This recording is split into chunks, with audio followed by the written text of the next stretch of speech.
오늘 우리에게 주신 하나님의 말씀은 마가복음 11장 20절에서 26절입니다. 그들이 아침에 지나갈 때에 무화과 나무가 뿌리째 마른 것을 보고 베드로가 생각이 나서 여짜오되 랍비여 보소서 저주하신 무화과 나무가 말랐나이다. 예수께서 그들에게 대답하여 이르시되 하나님을 믿으라.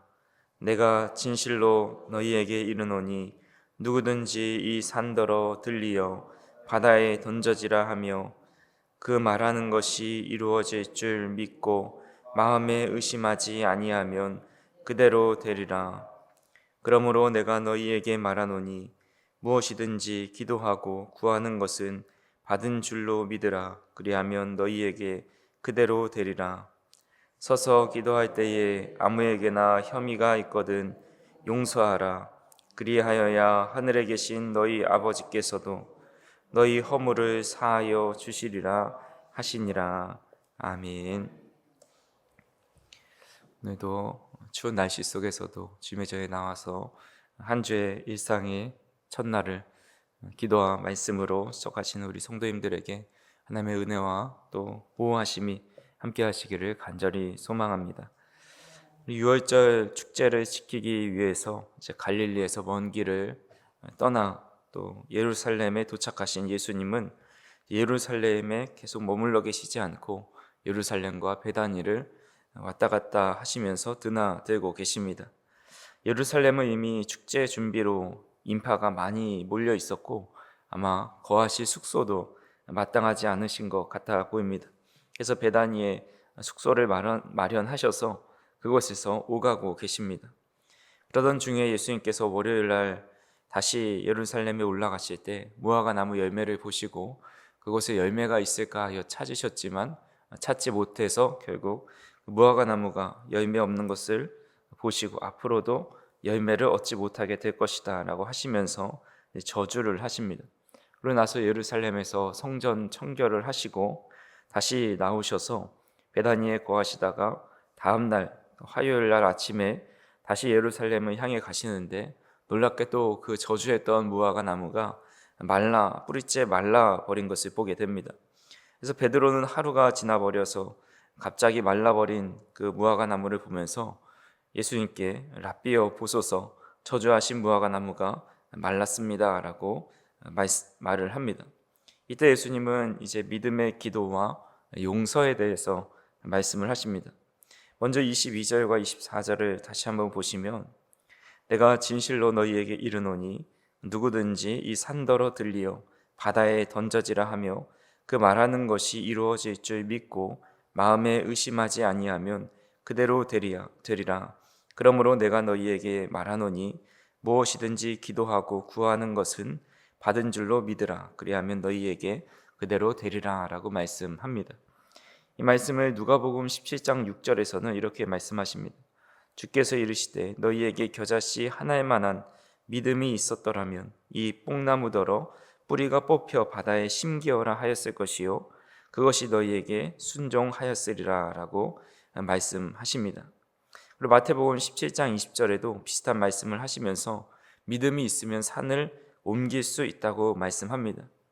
성경에서 뽕나무가 뿌리 깊게 내려 있는데 그 뿌리채 뽑혀서 바다에 날아가서 빠지게 되는 것, 또 산이 통째로 옮겨져서 바다에 빠지게 된다라는 그런 표현은 사실 과장법에 해당됩니다.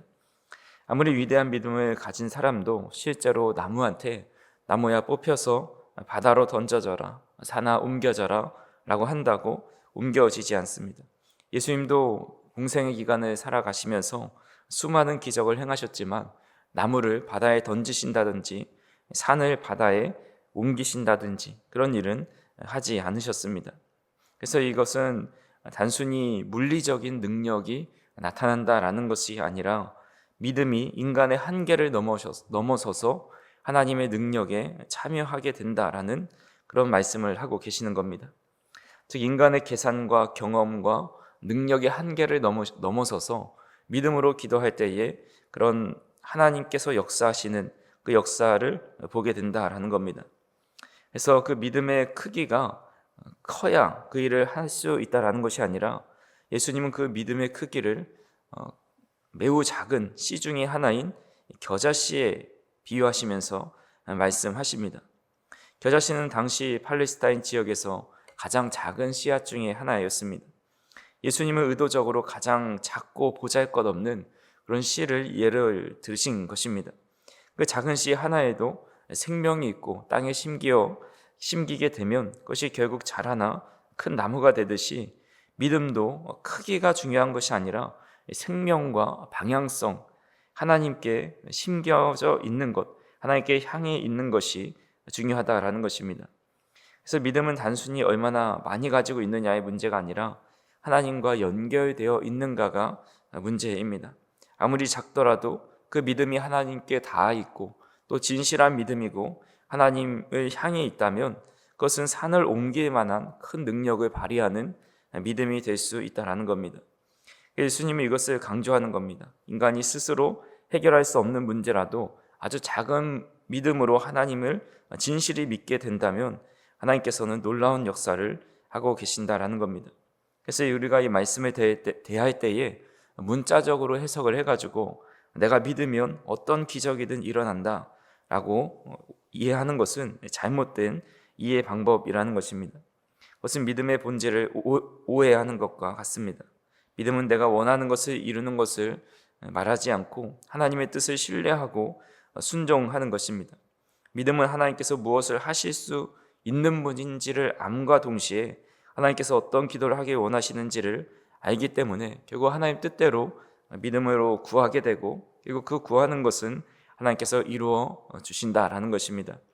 그래서 믿음은 단지 기적을 일으키는 힘이 아니라 하나님을 신뢰하는 것이고 또 예수님께서 십자가와 또 부활의 능력을 우리가 믿음으로 우리 또한 그 십자가와 부활의 능력에 동참한다라는 것을 의미합니다. 그래서 믿음은 크고 화려한 외적 증거보다 우리의 마음 깊숙이 하나님께 뿌리 내려서 내적인 확신을 가지고 있는가입니다.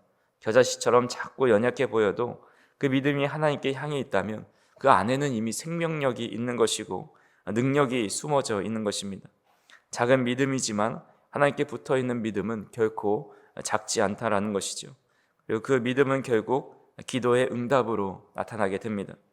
기도의 응답은 곧 마음의 평안과 의심하지 않고 근심이 없어지는 것이다 할 수가 있습니다. 우리가 잘 알고 있는 한나는 자녀가 없어서 큰 낙심 속에 또 분인나로부터 큰 어려움을 겪었습니다. 하지만 아직 아이는 없었지만 그 성전에 가서 기도할 때에 사무엘 엘리로부터 평안히 가라라는 이야기 듣습니다. 사무엘상 1장 17절과 18절에 보면 엘리가 대답하여 이르되 평안히 가라 이스라엘의 하나님이 내가 기도하여 구한 것을 허락하시기를 원하노라 하니 이르되 당신의 여종이 당신께 은혜 있기를 원하나이다 하고 가서 먹고 얼굴에 다시는 근심이 없더라 라고 말씀하고 있습니다. 그러니까 한나가 지금 당장에 임신한 것이 아닌데도 불구하고 엘리가 이 기도가 하나님께 상달되어서 응답될 것이다 라는 응답의 확신을 갖게 되자 가서 금식하던 것을 그치고 음식을 먹으면서 얼굴에 다시는 근심빛이 없었다라고 말을 하고 있습니다. 우리 모두가 하나님과 연결되어 있는 이 겨자씨 하나를 진실한 믿음을 가지고 있다면 우리가 그 믿음을 가지고 기도하면 하나님은 그것에 대해서 응답해 주신다 오늘 말씀하고 있습니다. 저 우리 성도님들이 오늘 드리는 믿음의 기도를 통해서 하나님께서 이미 선치적으로 후에 하나님의 때에 반드시 응답해 주신다라는 것을 믿고 마음의 평안을 가지고 다시 돌아가실 수 있는 귀한 은혜가 있기를 간절히 소망합니다. 두 번째로 용서하며 기도하라라고 말씀하고 있습니다. 예수님은 믿음으로 기도하라고 말씀하신 후에 이제 갑자기 용서에 대해서 말씀을 이어가십니다. 25절에 보시면 서서 기도할 때에 아무에게나 혐의가 있거든 용서하라. 그리하여야 하늘에 계신 너희 아버지께서도 너희 허물을 사하여 주시리라 하시니라 라고 말씀하고 있습니다. 이 말씀은 기도와 용서가 결코 분리될 수 없다라는 것을 의미합니다. 용서하지 못한 마음은 기도의 응답을 막는 가장 큰 장애물이다라고 할 수가 있습니다. 믿음으로 기도한다 해도 미움과 원망을 또 형제 이웃 사랑하기를 그친 상태에서 한다고 한다면 그 기도는 하나님께 온전히 닿을 수 없다라는 겁니다. 그래서 예수님께서는 마태복음 5장 24절에서 예물을 제단에 두고 먼저 가서 형제와 화목하라라고 말씀합니다. 그러니까 예배를 드릴 때도 마찬가지로 용서하지 않고 또 다툰 상태로 찾아온다면 그것을 먼저 내려놓고 용서를 구하고 화목한 후에 예배해야 한다라고 말씀하고 있습니다. 하나님은 우리의 재물보다 화해와 용서의 마음을 더 귀하게 여기십니다. 용서하지 못하는 마음은 결국 우리의 영혼을 병들게 만들고 하나님과의 관계를 단절시키는 것이 됩니다. 용서는 상대를 위한 것이 아니라 바로 나 자신이 하나님과 소통을 다시 회복하게 되고 우리의 기도의 응답을 이루게 하는 방법이 되기 때문에 다른 사람을 위해 용서하기보다 먼저 나의 마음과 믿음을 위해서 용서하는 회복의 열쇠가 된다라는 것입니다. 마태복음 18장 18절에서는 예수님께서 말씀하시기를 무엇이든지 너희가 땅에서 매면 하늘에서도 매이고 땅에서 풀면 하늘에서도 풀리리라 라고 말씀합니다. 하나님은 교회와 성도에게 묻고 푸는 권세를 주셨습니다. 이 묻고 푸는 권세는 관계의 회복과 용서를 통해 나타나는 영적인 행위라 할 수가 있습니다. 내가 누군가를 미워하고 묶어놓으면 나 또한 묶이지만 그를 용서하고 풀어주면 나의 영혼도 자유함을 얻게 된다라는 겁니다. 용서하는 만큼 하늘의 문이 열리고 기도의 응답이 임합니다. 악한 영은 미움과 분노를 이용해서 우리의 마음의 문을 닫게 만들고 기도의 응답을 닫게 만들지만 이 마음의 그런 용서를 함을 통해서 모든 결박을 끊게 되고 하나님의 능력을 불러일으키게 됩니다. 그래서 기도가 막혀 있다고 느낄 때에 그 원인은 미움과 상처가 우리 안에 숨어 있는 경우가 많이 있다라는 겁니다. 그래서 기도와 용서는 믿음의 두 날개라고 할 수가 있습니다. 기도하며 용서할 때에 그 어느 것도 우리의 인생을 묶어 놓을 것이 없고 또 하나님과 원활히 소통하고 귀한 응답을 받는 통로가 된다라는 것입니다. 그래서 오늘 이 새벽에 용서의 결단을 통해서 하늘의 문이 열리고 기도의 응답이 나타나는 우리 성도님들이 되기를 간절히 소망합니다. 말씀을 정리합니다. 무화과 나무가 마른 사건은 단순한 기적의 이야기 아니라 믿음이 없는 신앙생활의 경고입니다.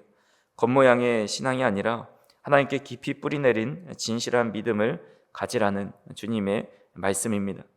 예수님은 하나님을 믿으라 하시면서 믿음의 크기보다 하나님께 향한 방향이 중요하고 겨자씨만한 작은 믿음이 있어도 하나님께 닿아 있는 믿음이라면 그 안에 이미 하나님의 능력이 있고 생명력이 있다고 말씀합니다. 또한 주님은 믿음의 기도와 함께 용서의 기도를 해서 용서하지 못한 마음은 기도의 응답을 막는 가장 큰 장애물이고 무엇보다 우리가 하나님으로부터 용서받지 못하게 된다라는 것을 기억하시면서 우리가 용서할 때 기도에 막힌 길이 열리고 또 우리의 영적인 막힌 마음들이 열리게 된다라는 사실을 꼭 기억하시길 바랍니다. 그래서 오늘 이 새벽에 작지만 하나님을 향한 믿음의 기도를 드리셔서 또한 용서의 결단을 통하여서 귀한 응답을 받고 오늘도 근심으로 왔다 할지라도 마음의 평안을 얻고 돌아가고 또 우리의 삶에 화목을 이루고 또 용서로 응답받는 복된 하루가 되실 수 있기를 간절히 소망합니다. 믿음으로 기도하고 용서로 응답받는 복된 하루가 되시기를 간절히 소망합니다. 기도하시겠습니다. 사랑과 은혜가 풍성하신 하나님 아버지, 귀한 새벽에 저희들을 불러주시고 믿음과 기도로 또 한 주를 시작할 수 있도록 인도하여 주시니 감사합니다. 우리의 믿음은 비록 겨자씨만큼 작을지라도 그 믿음이 주님을 향해 있게 하여 주시고 또한 주님을 향한 진실한 마음이 될 수 있도록 인도하여 주시옵소서. 그래서 죽어있는 씨앗이 아니라 살아있는 씨앗이 되어서 정말 그 믿음대로 기도하는 대로 이루어지고 하나님의 뜻이 우리 가운데 이루어질 수 있도록 인도하여 주시옵소서. 또한 우리의 기도를 막고 있는 미움과 원망의 마음을 비워주시고 용서의 결단을 통해서 하늘의 문을 여는 은혜가 있게 하여 주시고 또한 주님의 은혜 속에서 귀하게 응답받고 또 우리 또한 주님으로부터 용서함 받는 귀한 은혜가 있을 수 있도록 인도하여 주시옵소서. 오늘도 주님 앞에 나올 때에 기도할 때에 우리의 마음속에 진정한 평강을 주시고 다시는 근심하지 않는 귀한 우리의 마음들이 될 수 있도록 인도하여 주시옵소서. 오늘도 각자의 삶을 살아가시는 우리 사랑하는 성도님들, 어디에서 무엇을 하든지 믿음으로 구하고 또 진정한 용서를 통해 하나님으로부터 용서함 받고 기도의 응답이 나타날 수 있는 믿음의 하루가 또 복된 하루가 될 수 있도록 인도하여 주시옵소서. 예수님의 이름으로 기도하옵나이다. 아멘.